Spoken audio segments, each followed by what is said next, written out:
Assalamualaikum warahmatullahi wabarakatuh.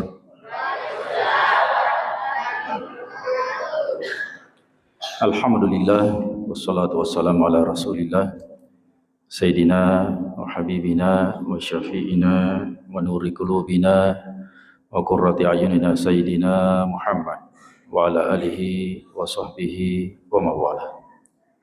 Allahumma salli ala Sayyidina Muhammad al-Fatih lima ughliqa wal khatim lima sabaqa nasrul haqq bil haqq wal hadi ila siratikal mustaqim wa ala alihi wa sahbihi haqqa qadrihi wa miqdaril azim. Teman-teman lebiku yang kami muliakan, para alim ulama, para guru, para ustadz, lebih khusus Ustaz Rusmin dari Tarekat Naqsyabandi Khalidiyah, para pembina pondok pesantren, adik-adik habis Quran, ahlul Quran, jadi rafaq kafalae keluarga Allah Subhanahu wa taala, diibaratkan ahlul Quran. Kita sedang memperingati satu momen yang sangat luar biasa. Syekh Mutawalli Sya'rawi, seorang mufassir modern abad ke-20, menulis satu buku Al-Mu'jizatul Kubra. Jadi peristiwa Isra Mi'raj ini masuk peristiwa yang sangat mulia. Sebagai umat Rasulullah sallallahu alaihi wasallam, agi-agi nabi kauna kita sebagai umatnya kita ikuti. Masa panjang nabi ta, masa pajato. Mapuasa nabi ta, mapuasa to. Isra Mi'raj nabi ta. Kita rayakan saja. Isra Mi'raj toki. Ya, inilah kita bahas ya. Isra Mi'raj toki. Karena Nabi ta as-salatu mi'rajul mu'minin. Ira sampajange mi'rajna tepat-tepat. Ya. Kita akan bahas hakikat salat. Di samping kita akan bahas juga sedikit saja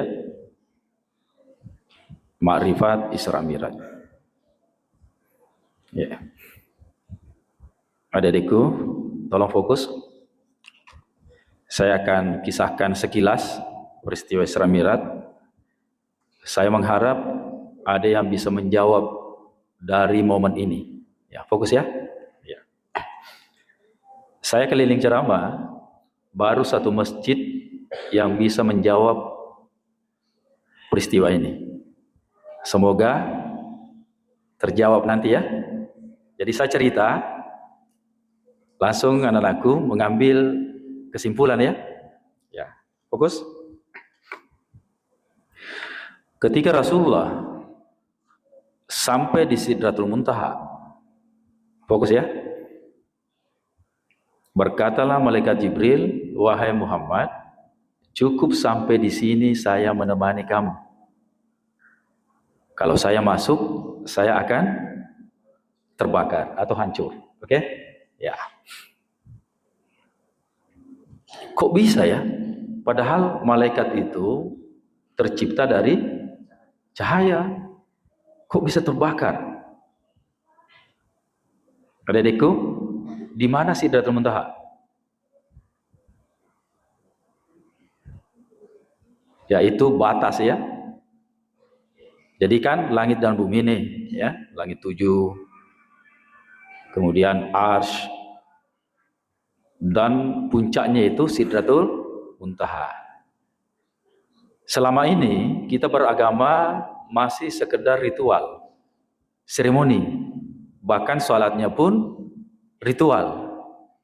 Akhirnya sholatnya pikiran kemana-mana.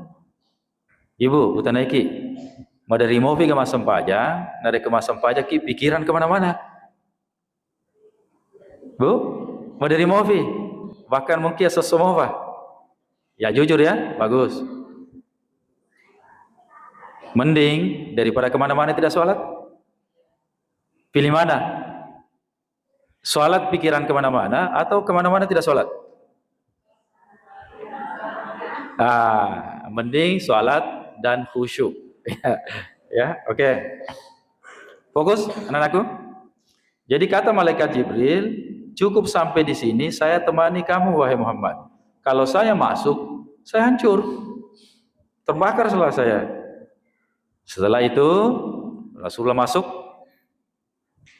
ketemu dengan Allah langsung, ya, tidak bermimpi, dan menerima perintah sholat 50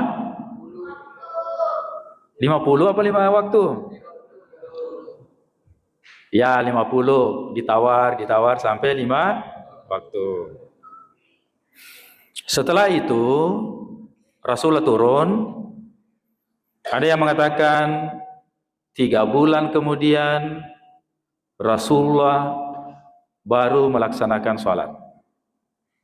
Atau 3 bulan kemudian barulah malaikat Jibril diperintahkan untuk mengajari Rasulullah tata cara sholat yang kita kenal dengan rukun 13.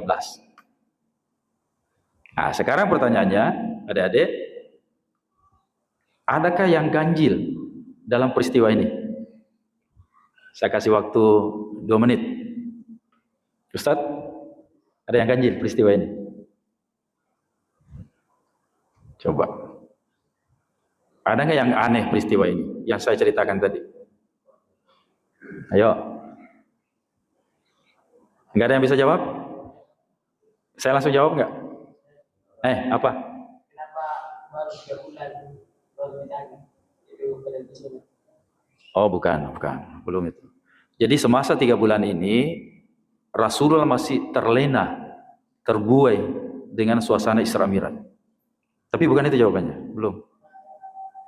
Kalah? Angkat tangan? Saya jawab ya? Oke. Malaikat Jibril tidak masuk. Ya? Betul kan? Terus kenapa malaikat Jibril yang mengajari Rasulullah rukun 13 sholat? Itu yang aneh. Betul? Maka kenapa sholat kita pikiran kemana-mana? Karena sholat kita, sholatnya baru tubuhnya yang sholat. Itu yang aneh, betul kan? Kan malaikat Jibril tidak masuk. Tapi kenapa dia yang mengajari Rasulullah? Pertanyaan kedua, tolong kita sharing ini ya. Ya. Jadi saya tidak ceramah monoton, enggak. Saya ajak berpikir ya. Kira-kira waktu Rasulullah menerima perintah sholat, apakah beliau tidak diajari cara sholat oleh Allah langsung? Kira-kira tidak diajari, dan Rasulullah mengajarkannya, tapi tidak didapati di buku fikih. Itulah kita akan bahas. Tenang, saya akan cari. Ya.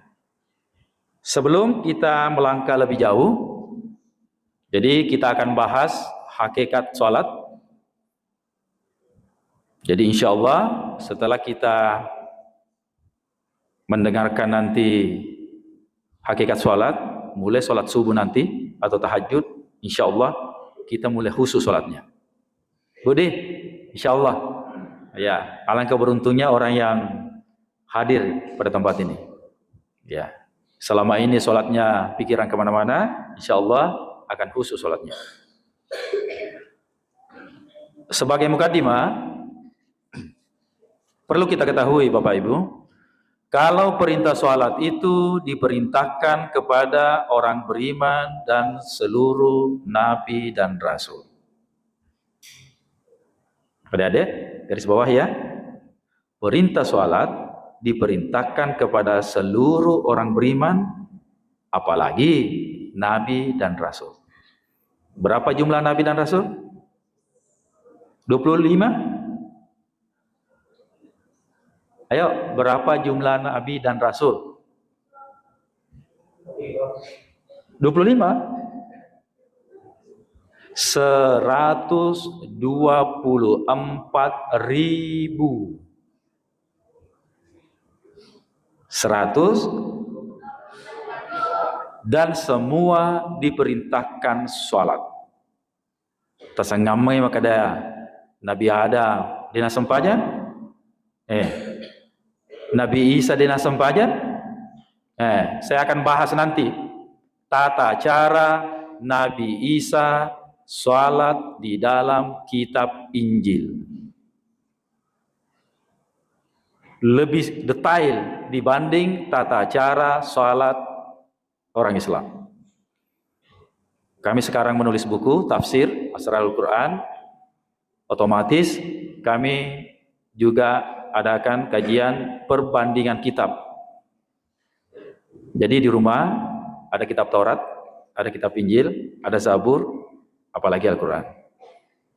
Kami punya kitab Injil sampai ada yang berbahasa Bugis. Taurat ada berbahasa Bugis. Bisa di-download aplikasi sekarang. Ya, seru nanti. Tata cara sholat Nabi Isa.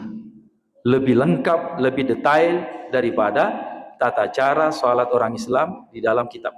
Ya, fokus. Saya sengaja mencatatnya ya, karena saya nggak hafal. Ya, saya nggak hafal Injil saya. Perintah sholat, surah An-Nisa ayat 103. Inna sholata kanat alal mu'minina kitaban mawquta. Kalau perintah sholat itu menjadi ketetapan, kewajiban bagi orang beriman dan ditentukan waktunya. Nah, fokus anak-anakku. Perintah sholat Nabi Ibrahim, surah Al-Baqarah ayat 125.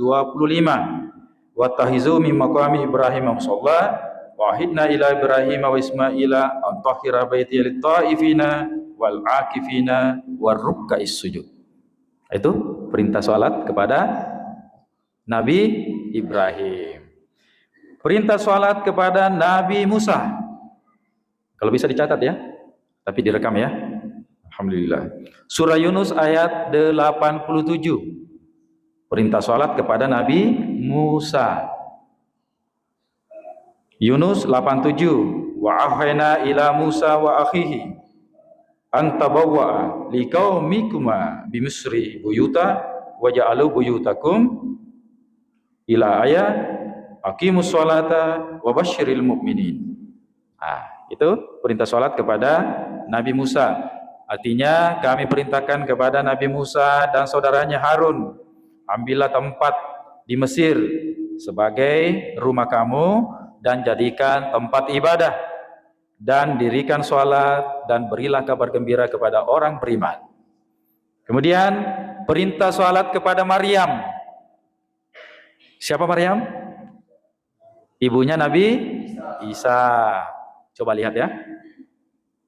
Di dalam Al-Quran ada surah namanya surah, tapi tidak ada surah namanya keluarga Rasulullah. Tidak ada.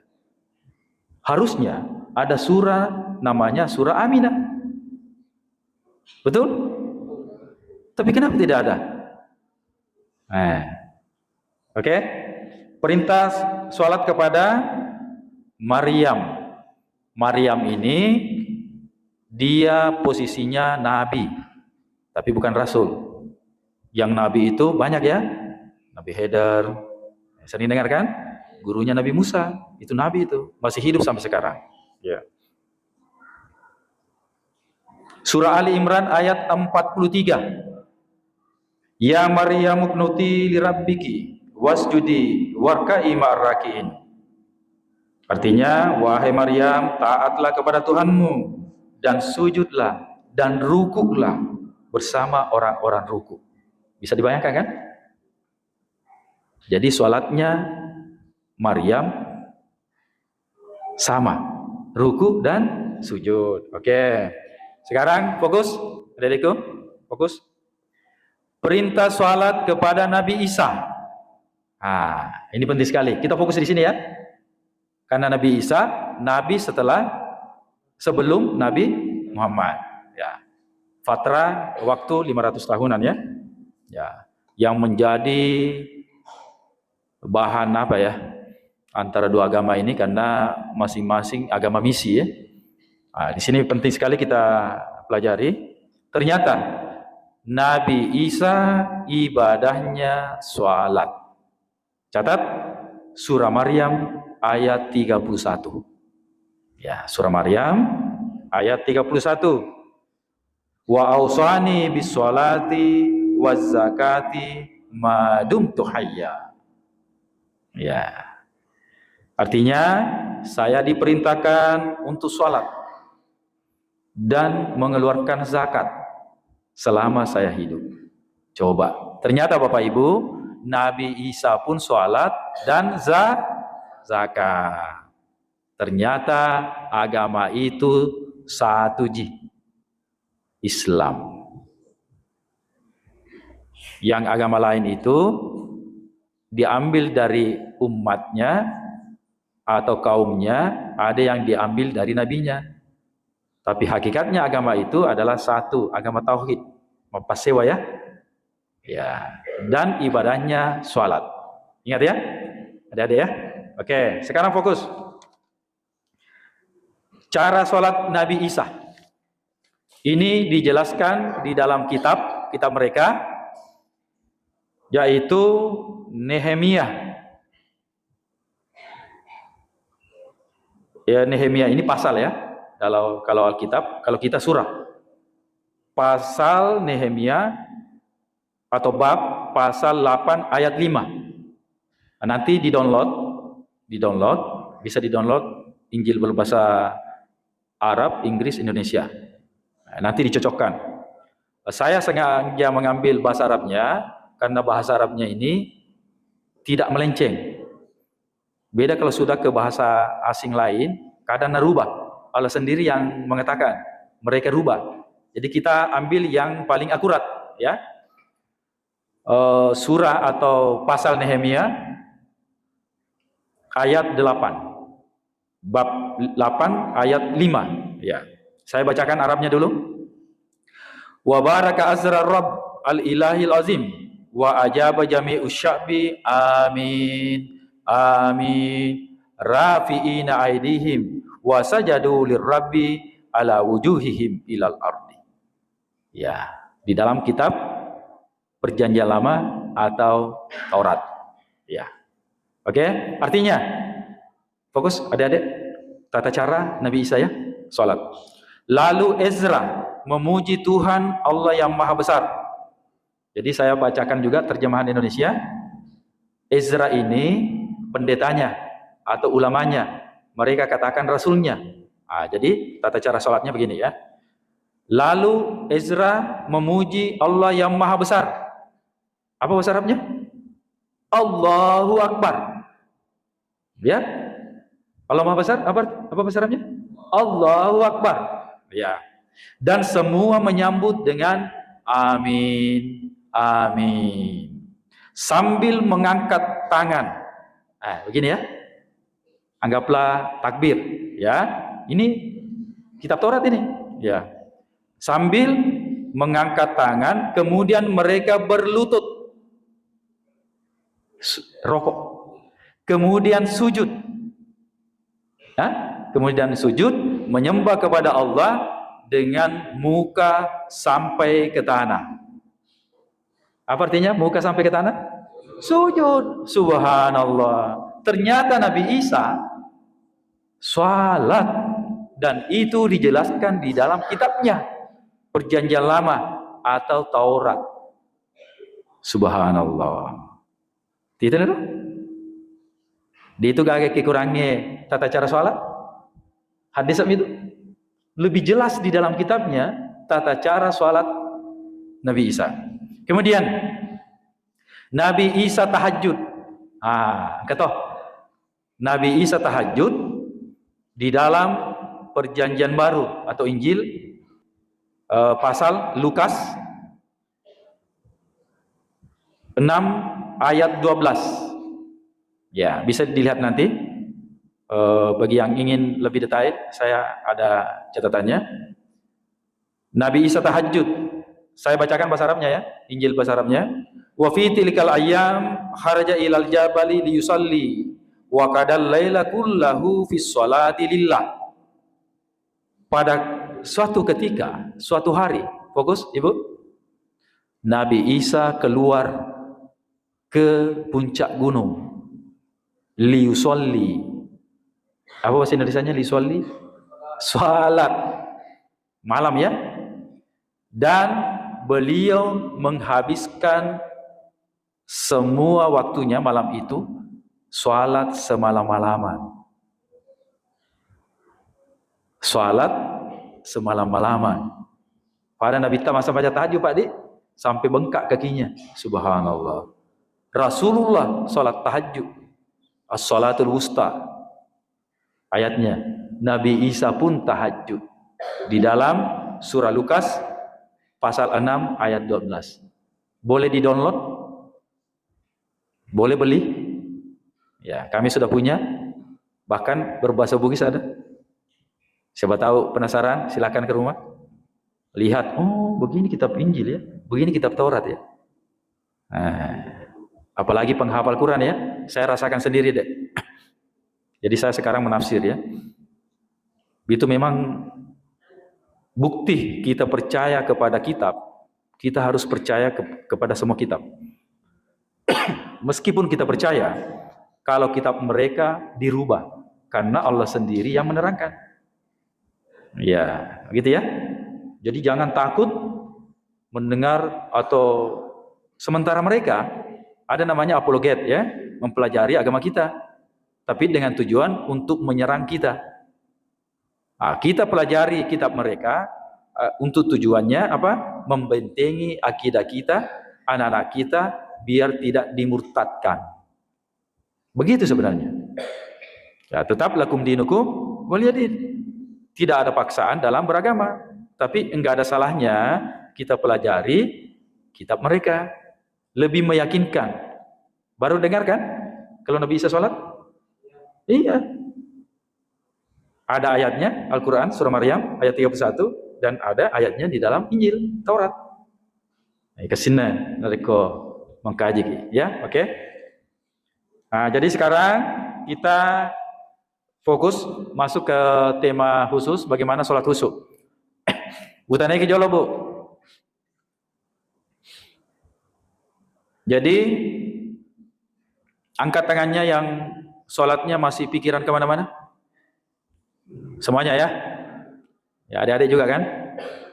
Karena maaf Bu, maaf. Selama kita tidak tahu ilmu ini, bukannya saya bilang tidak bakalan ke khusyuk. Macam apa Ibu? Enggak apa-apa. Namanya belajar. Saya waktu Isra Mi'raj 2 hari yang lalu di Atapange, setelah kita acara, madepin ke situ matu, nak matu aman ni tapi iseng ye agak ke cedeki mati bawang. Disitulah pentingnya ilmu makrifat. Kaya sama makrifat sholat. Ya, wali ke gambaran dulu, adik-adik. Tapi bisa dulu saya pinjam HP-nya satu. Tapi saya pinjam aja, saya pegang aja 5 menit. Ibu, adik-adik fokus. Apa ini? Oke. HP ini seperti manusia, Bu. Ya, fokus. Manusia itu seperti HP. Ada 3 unsur yang harus ada baru bisa nyala. Yang pertama, casing atau body. Betul? Yang kedua, program. Namun ini HP baru. Tadi dari kuliah programnya nyala enggak? Enggak bisa. HP baru. Dia programnya dia pagaga YouTube-na, dia pagaga Google-na, dia pagaga WA-na, dia pagaga Facebook-na, dia pagaga dia torongi program untuk foto. Macam ni benda mati biasa. Betul, Ibu? Sudah ada bodinya, ada programnya. Ada satu hal baru bisa nyala. Apa itu? Lagi sedikit lagi. Baterai. Atau listrik. Ya, oke? Betul? Sama dengan manusia. Maka dalam kita man arafa nafsahu faqad arafa rabbahu. Nigi miseng alena, majepu alena ada jeputon itu fanda. Pertanyaan na. Nigi miseng alena ke? Siapa kamu? Siapa kamu? Siapa kamu? Menyebut namanya itu. Siapa namanya? Ihsan. Yang mana Ihsan di sini? Tunjuk mana Ihsan? Tunjuk. Ini. Kalau mana Ihsan di situ? Ini. Tidak ada itu. Penting ya? Oke. Fokus. Sama dengan manusia, Bu. Itu manusia, ada body, ada program, ada baterai atau listrik. Fokus Ki. 3 dimensi ini, itulah yang sholat. Kalau 1 dimensi sholat, tubuh saja, itu pikiran kemana-mana. Terima kasih Dinda. Fokus ya, masih ingat ya? Body, ibaratnya HP, itulah tubuh manusia. Oke? Kalau dipelajari tubuh manusia ini, Pak, Masya Allah. Maka manusia ini dikatakan fi ahsani taqwim.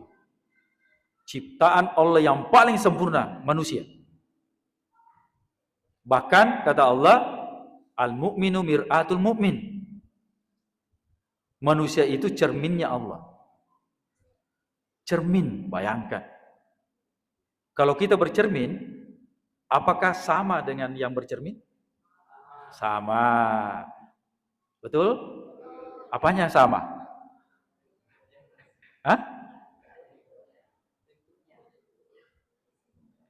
Apanya yang sama kira-kira? Masa sama cermin dengan yang bercermin? Cermin kan dari kaca. Bu, apanya sama balik? Gambarnya. Tapi hakikatnya tidak sama. Betul? Contoh, saya bercermin. Masa sama saya dengan cermin? Cermin kan terbuat dari kaca. Betul, Budi? Tapi kok sama? Sama. Apanya sama? Gambarnya atau bayang-bayangnya. Terus, kalau mati lampu bisa bercermin. Matu piro, matu bahasi. Ya. Oke? Tubuh manusia. Bagaimana cara sholatnya? Tubuh manusia. Itulah tiap hari kita lakukan. Mulai takbiratul ula, Allahu Akbar. Biar anak-anak baca toh, Bu. Nama anak-anak baca toh mas sampai jatuh, Bu.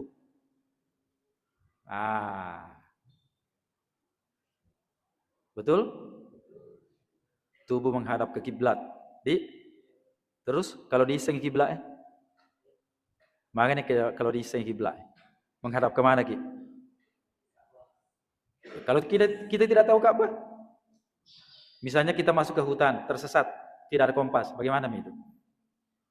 Kita menghadap kemana saja. Kemanapun kamu menghadap, disitulah kamu temukan wajah Allah. Betul? Oke, ya. Ibu, sekarang kita masuk ke lapisan kedua HP, program. Manusia, apa programnya? Fokus. Lapisan kedua manusia namanya jiwa. Bahasa Arabnya nafs. Jiwa inilah Bu yang bersifat. Dia bisa baik, dia bisa buruk. Kemudian jiwa ini masuk akal dan pikiran. Kemudian qalbu. Ya, itu lapisan kedua. Kalau HP, kita bahas qalbu. Ibu, qalbu. Kolbu bahasa Arab. Apa bahasa Indonesianya? Ha? Lebih 1400 tahun orang salah kaprah yang mana kolbu, terutama orang Indonesia. Ya. Saya ulang dulu. Apa bahasa Indonesianya kolbu? Bendanya? Baru 20 tahun terakhir ini diteliti yang mana kolbu dan keajaibannya. Ibu, fokus. Ibu, pernah dengar ceramahnya Dr. Aisyah Dahlan? Dengar itu, adik-adik. Beliau ahli di bidang narkoba. Akhirnya jadi ustazah, ahli kolbu. Ternyata kolbu ini ajaib. Ya. Saya bahas dulu anatomi tubuh. Fokus, adik-adik. Hati, kita bahas anatomi ya. Bapak Ibu, ilmu itu apakah ilmu umum atau ilmu agama? Sama. Kenapa sama? Karena sumbernya dari Allah. Jadi dalam ilmu, Ibu, itu gaya dikotomi. Ada yang kenal Habibie di sini? B.J. Habibie. Oh, kalau ada enggak dapat. B.J. Habibie orang Parepare, orang Bugis. Beliau satu-satunya orang yang merumus sayap pesawat. Sekiranya tidak dirumus oleh Habibie, tidak ada pesawat bisa terbang secara normal.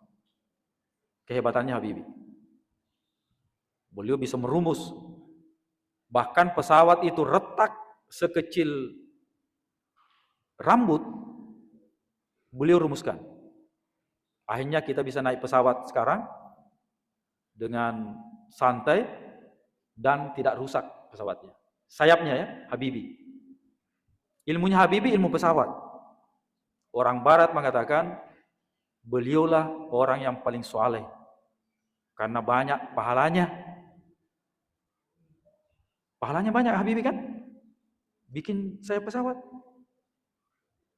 Karena pesawat orang bisa naik haji, Ibu.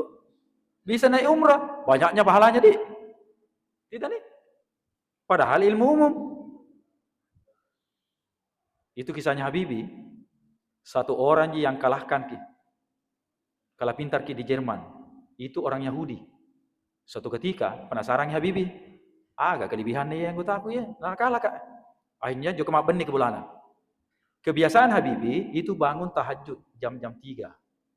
Jadi adik-adikku wajibkan diri kalian untuk tahajud. Iya. Wajibkan diri kalian untuk tahajud. Pas Habibie bangun tahajud, yolo fi moto irang gutanar. Akhirnya celengi Habibie. Mak baca. Moto mak guru. Makanya Habibie pantas nak kalah kak. Akhirnya penasaran, langsung didobrak. Hasil yang orang utana, nasubur kita. Makanya Habibie, aku mau baca. Dek, kita biasa pelajaran. Dek, aku mau baca. Kira-kira akan baca? Dek, Al-Quran, betul. Orang Yahudi, bukan orang Islam, membaca Al-Quran. Semenjak itu, Habibie tidak pernah meninggalkan membaca Al-Quran dalam satu hari. Ya, kita kembali kolbu ya, Ibu. Itu hati. Lihat Kak, posisinya kanan atas. Ini dek. Ini. Hati ya. Coba tunjuk hati kanan atas ya. Jantung kiri bawah. Oke? Ulang. Ibu. Kita harus tahu ini, Bu. Biar husuki masa panjang. Hati bahasa Gina ate. Betul? Pernah makan ate ayam? Ate sapi? Ate. Kemudian kiri bawah apa fungsinya jantung? Memompa darah. Oke. Di sini nanti kita pastikan yang mana kolbu. Maka Nabi hadisnya harus Antum hafal ya? Inna fil jasadi mudghah. Iza saluhat saluhal jasadu kullu. Wa iza fasadat fasadal jasadu kullu. Fokus, lihat Kak, Adik. Ala wahiyal qalb. Berarti kalbu itu apa? Jantung, bukan hati. 1400 tahun orang Indonesia salah paham yang mana kalbu. Kalbu itu jantung. Ibu, jantung, bukan hati. Nah, keajaiban kalbu. Tabit, waktu, Ustaz, sampai jam berapa? Ibu, sanggup ke sampai jam 10? Saya tidak sanggup. Iya, teko Kak. Ya. Boleh singkat Kak. Dia bawatin rosoh. Matru siap-siap juga Kak. Ya, oke, fokus. Jantung, Ibu. Keajaiban jantung. Ya. Jantung lapisan kedua. Jadi harus sholat juga. Ya, kecara nama tuh, Pak Guru. Ya. Keajaiban kalbu yang pertama, berpikir dan melihat. Subhanallah. Ternyata jantung, Bu, Ibu punya otak dan kemampuan daya ingatnya jauh lebih hebat dibanding otak yang ada di sini, kepala. Ingat Bu, otak yang ada di sini, adik-adik, lebih dahsyat dibanding di sini. Otak yang ada di sini mempunyai jaringan lebih dari 40.000 jaringan neuron. Luar biasanya kalbu itu. Maka, Ibu, nareko stop jantung kita agak sana? Agak sana, Bu? Nareko stop jantung kita mati. Nareko digaging jana tahu masih bisa hidup? Bisa.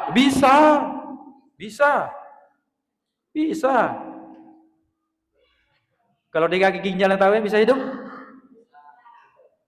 Dari digaging mata tahu bisa hidup? Tapi kalau digaging jantung tahu bisa hidup? Tidak bisa. Ibu, jantung punya otak dan melihat. Ya. Contoh, adik-adik, fokus. Pernah nggak melihat ada orang buta hafiz Quran? Atau pernah dengar? Pernah lihat kan? Kenapa bisa hafiz Quran? Nah, tidak melihat. Mendengar. Berarti itu diproduksi di mana itu memorinya? Jantung.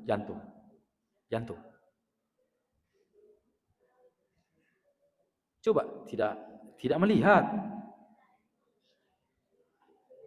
Jadi yang produksi situ jantungnya lebih dominan. Dan orang buta kalau hafiz Quran, kira-kira lebih kuat mana hafalannya, orang buta atau orang melek? Orang buta. Kenapa bisa? Karena hafalannya di jantung, bukan di otak. Angkat ya saya, otak udah? Tapi dia itu gaya jantung udah. Jadi ingat ya, kekuatan jantung, otaknya lebih dahsyat ya. Dan ternyata di dalam Al-Quran banyak orang masuk neraka gara-gara tidak berpikir. Lahum kulubun la yafqahuna biha. Kita nih matu, bagi mata neraka. Uriolo dia pikir. Turun agama angkana nabi dia pikir. Dan kulubun la yafqahuna biha. Bukan lahum mudga, lahum mukhon, karena bahasa Arabnya itu mu, tapi dipakai kalbu. Ibu, yang ketiga, fokus. Ada nggak yang bisa tahu artinya ini? Adik-adik belajar bahasa Arab ya. Qala Rasulullah sallallahu alaihi wasallam, qalbul mu'min baitullah. Apa artinya? Adik.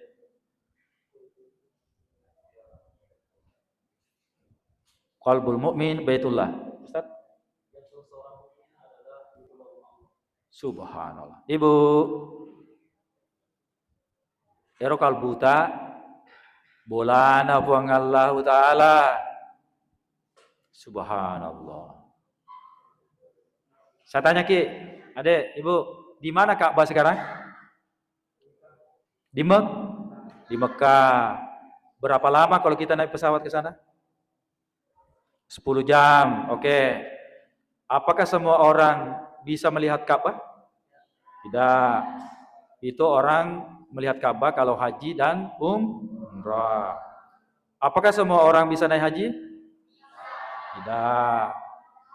Apakah semua orang bisa naik umrah? Tapi apakah semua orang bisa melihat rumah Allah? Bisa. Karena rumah Allah kita punya masing-masing. Ero jantuta bolana fangallahu ta'ala. Subhanallah. Maka, mau bukti Bu. Orang kalau tidak tahu makrifat haji, maaf, meskipun 100 kali sudah haji, 1000 kali umrah, kalau dia tidak tahu makrifat haji, kalau dia tidak tahu kalau kalbu itulah rumahnya Allah, pulang dari sana tidak ada perubahan. Tidak nih Bu. Tapi meskipun orang ini belum haji, belum pernah melihat Baitullah, tapi dia paham kalau Baitullah itu adalah kalbunya, dia lebih baik, lebih berakhlak daripada yang sudah haji berkali-kali. Setuju Ibu? Setuju? Iya. Tapi alangkah bagusnya dia pahami Baitullah itu adalah kalbunya dan bisa melihat langsung. Itu kan simbol. Sama dengan Sidratul Muntaha. Sidratul Muntaha artinya puncak kesadaran. Bukan cuma batas yang ada di sana. Jadi mulai hari ini kita naik kelas. Jangan kita beragama cuma ritual saja, cuma simbol saja. Mukadimah tadi, Rasulullah Isra Mi'raj kita juga, dan kita Isra Mi'raj tiap kali sholat. Karena as-sholatu mi'rajul mu'minin, bukan tiap tahun. Jadi dari kemah sampainya ke Ibu, sampainya wajib togi, sampainya sunnah togi, kita mi'raj kepada Allah. Nah, nanti kita akan masuk. Apanya yang mi'raj? Yang mi'raj itu adalah lapisan kedua dan lapisan inti pertama. Orang beri istilah, aku 3, aku 2, aku 1. Aku 3 tubuh, aku 2 nafs, jiwa, akal, kalbu, dan aku 1 kita akan jelaskan. Dia jangan kini. Ya. Masih lanjut Bu? Ya. Belum ngantuk ya? Belum capek ya? Ya. Ya, oke. Singkat. Ibu, jadi sempanjanna kalbu. Ibu, lupa mana ya? Lupa. Sempanjanna kalbu, tiap denyutnya menyebut nama Allah. Allah. Allah. Allah. Allah. Dari kemas sempaja ki, Ibu. Allahu Akbar. Fokus ki mas sempaja tubuh. Dan kalbu kita tiap denyut menyebut nama Allah. Kira-kira, Ibu, kalau tiap detik menyebut nama Allah, apakah bisa pikiran kemana-mana? Tidak bisa lagi. Ya, baru lapisan kedua.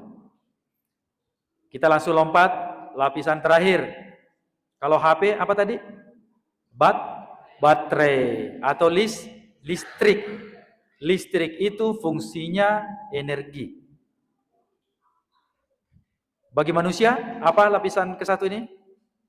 Ada yang tahu? Lapisan pertama, tubuh. Lapisan kedua, jiwa. Jiwa itu ada minyawa, ada pikiran, akal, sifat, dan kalbu. Lapisan terakhir, inti, kira-kira apa? Ustaz? Apa, Ibu? Roh. Fokus. Roh. Ya. Roh ini energi. Maka Dia tidak bisa disifati. Dan energi ini dia adalah sumber. Apalagi roh manusia. Fokus, adik-adik. Ada malaikat pencabut, bukan pencabut roh. Ulangi dulu. Pencabut nyawa atau pencabut roh? Yang benar. Bu, pencabut nyawa atau pencabut roh? Nyawa dan roh. Nyawa lapisan kedua, roh lapisan pertama. Pencabut nyawa. Tidak ada yang bisa mencabut roh. Tidak ada yang bisa membunuh roh. Roh tidak akan mati. Disinilah ilmunya, Bu. Ibu, roh tidak akan mati.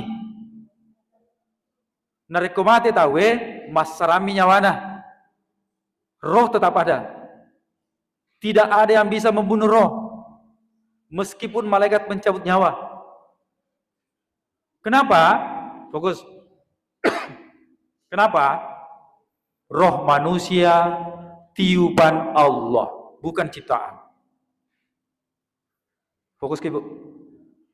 Agak berat memang ini. Inilah puncaknya ilmu makrifat. Orang boleh berbeda pendapat. Tapi roh manusia itu tiupan Allah, bukan ciptaannya. Beda kan? Roh malaikat ciptaan Allah. Ingat, maka malaikat Jibril dia berkata kepada Muhammad, "Wahai Muhammad, cukuplah sampai di sini saya menemani kamu. Kalau saya maju selangkah saja, hancurkan." Kenapa? Rohnya beda. Betul nggak? Rohnya Rasulullah Nabi Muhammad beda nggak dengan rohnya malaikat? Beda. Karena roh Rasulullah itulah Nur Muhammad. Saya tanya Ki, adik-adik, roh saya dengan roh kamu sama nggak? Bu, roh saya dengan rohnya Ibu sama nggak? Sama. Sama. Sama. Karena roh manusia itu bersamaan ditiupkan. Qala Allah Ta'ala, wa nafakhtu fihi min ruhi. Aku tiupkan rohku kepada manusia, Adam. Paham dia? Itulah yang membuat manusia ajaib. Rohnya tiupannya Allah. Ada nggak yang kosong di situ? Kasih Kak yang kosong. Ya, kosong. Terus kasih Kak yang berisi. Tolong bukakan.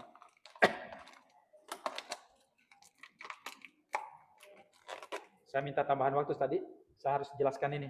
Ibu, ini ilmu kelas tinggi ya. Ya sangi pangala ta'ala, laisa kamitslihi syai'. Tidak ada serupa dengan dia. Ya. Tapi itu namanya tanzih dalam ilmu tasawuf. Tapi Allah mentasbih dirinya biar kita paham, biar otak kita bisa mencerna. Contoh, yadullahi fawqa aydihim, tangan Allah di atas tangan mereka, ya. Jangan kita bayangkan tangan Allah seperti tangan manusia. Oke? Saya kasih contoh ya. Kalau roh manusia itu adalah tiupannya Allah, ya. Maka orang yang tahu akan dirinya, inilah orang paling bahagia. Karena roh tidak bisa terpengaruh dengan kondisi bahagia, sengsara, enak, nikmat, musibah. Roh tidak akan terpengaruh. Karena dia energi. Beda kalau nyawa. Adik-adik, nafsu tentang telinga. Tapi inilah pelajaran yang antum bawa nanti sampai mati. Ya, oke, Ibu, fokus. Saya mentasbih. Sebelum saya mentasbih Allah, saya istighfar. Kita semua istighfar. Apa yang saya contohkan ini tidak seperti hakikatnya. Ya, karena Allah laisa kamitslihi syai'. Tapi kita harus mentasbih ini biar kita paham. Ibu, fokus ke Ibu. Ibu, Adek, fokus ya. Anggaplah air ini roh. Ibu, Bapak Ibu, Adek, anggaplah air ini roh. Ketika Allah tiupkan rohnya, bukan roh kita. Wa nafakhtu fihi min ruhi, kata Allah. Al-Quran. Ketika Allah tiupkan rohnya, contoh, misal, bukan kun ya. Ibnu Arabi membahas satu kitab, Syajaratul Kaun. Kun saja, suaranya Allah menciptakan semua. Tapi roh ini tidak diciptakan. Tiupan.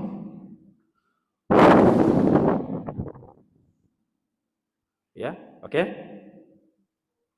Pertanyaannya, apakah air yang pindah ke sini sama? Sama? Sama. Man arafa nafsahu faqad arafa rabbahu. Nigi majapu alena rohna masuk nero. Najapu toni tuanna. Sama ya? Oke? Peristiwa ini Ibu namanya inna lillah. Jadi sejarah panjang manusia cuma inna lillah wa inna ilaihi raji'un. Itu ji. La ilaha illallah. Apa artinya? Tidak ada Tuhan selain itu anak kecil. Anak kecil pun tahu. Hakikat la ilaha illallah apa, Adek? Tidak ada yang ada hanya Allah. Hakikatnya saya tidak ada, kamu tidak ada, kosong. Ya, oke? Pertanyaan kedua, Ibu. Kira-kira karena ini tiupan Allah, maka sifatnya kekal.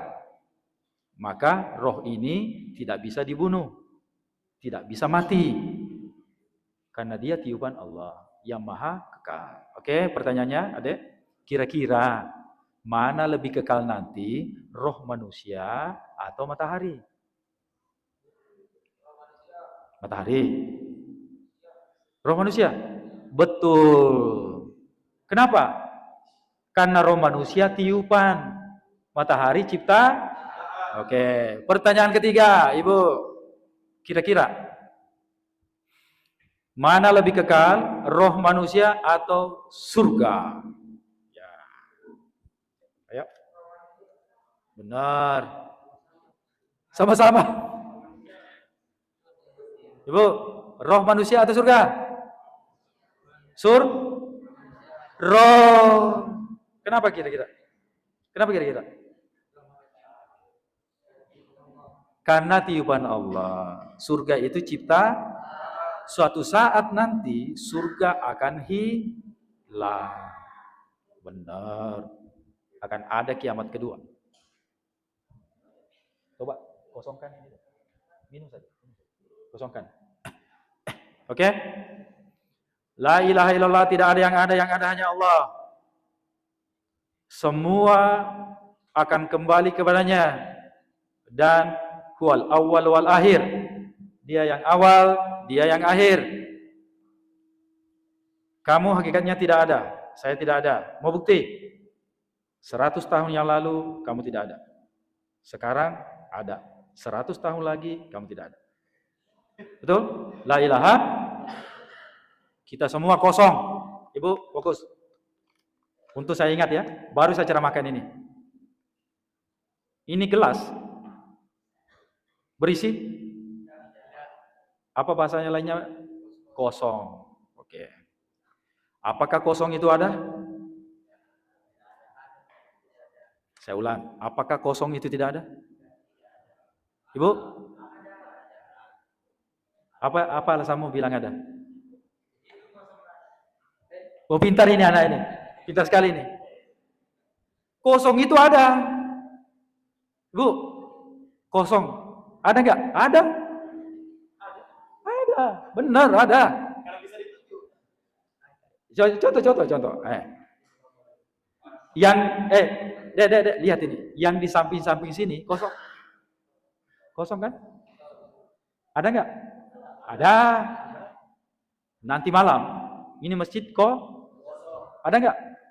Ada. Di sini lebih banyak kosong atau ada? Kosong. Kosong. Oke. Kita keluar. Bumi berada di angkasa. Angkasa itu kok lebih besar mana, kosong atau ada? Siapakah kosong itu? Pintar sekali. Di mana kau dengar ceramah? Siapakah yang mengisi kekosongan itu? Allah. La ilaha. Coba bayangkan, Bu. Bumi ibaratnya debu. Ya. Bumi yang besar itu dia berada di ruang kosong. Berarti lebih besar kosong dibanding matahari, lebih besar kosong dibanding, karena dia menempati tempat. Itu sel manusia, ada molekulnya, kalau dilihat pakai kaca pembesar, dia kosong. Tapi kenapa kita ini seperti ada? Itu gelombang sentuhan saja. Itulah maksudnya la. Tidak ada. Ilaha ada. Illa tidak ada lagi. Allah. Enggak pusing je kepala tak? Atau tutup ceramah di? Ya cukup deh. Tutup nih. Oke, tutup balik Budi. Jadi kesimpulannya, ifas sempanya mana nih ya? Ifas sempanya itu buta. Ifas sempanya nyawata. Kalau buta dengan cara apa, Bu? Tiap detik menyebut nama dalam sholat. Setelah sholat